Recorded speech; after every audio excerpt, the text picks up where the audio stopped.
Built this grow tent a while back so I can grow stuff in the winter. I have a little tent here for starting seeds as well. And I just hooked it all up to the solar. So I now have this dedicated outlet here coming from the solar inverter. I ran some wire to it.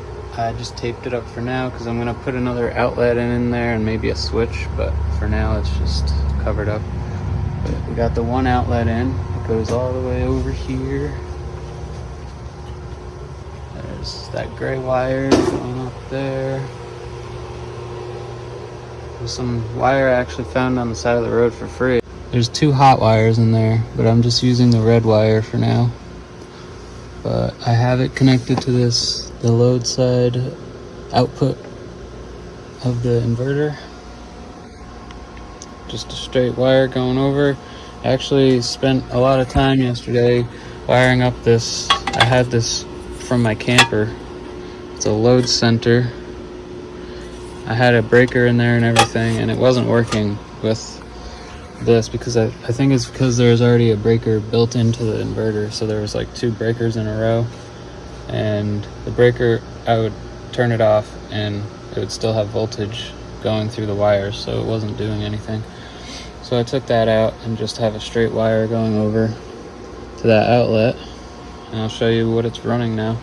Besides the grow tent, it's running this high-powered motion sensor LED light that lights up almost the whole basement, and batteries are at 100% because all of this stuff is excess power because there's more solar than the batteries need.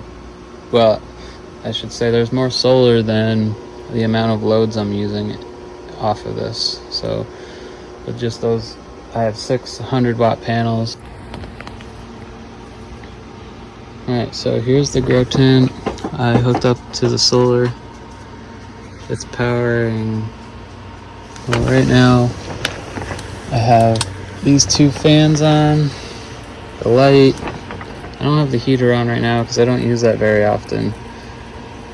And I'll turn this fan on too so we can see how much power we're drawing. I'm going to do a quick recording inside the app and show you how much power we're drawing and show you that this is all excess power that would be going nowhere basically. It's just, so once the batteries get full, the charge controller slows down the power coming in from the solar because it doesn't need it. So now that we have the grow tent hooked up, it'll send that excess power there.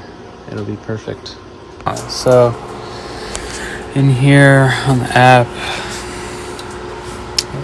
so I have the charge controller set up here. It's pulling 450 watts. Okay. And then this is the battery monitor. Even with the light on full power, we still have positive amperage. And I'm only gonna have, I know you can't see it right now, I just turned up the dimmer on the light all the way. So I'm only gonna have that going for a few weeks in the growing cycle. Oh, I also have an extra LED light on that I don't need. So I'm definitely gonna be able to run this off the solar alone. And then if we do have a couple days where there's no sun, we have battery backup just in case, and that should take care of it. So yeah, this should be great.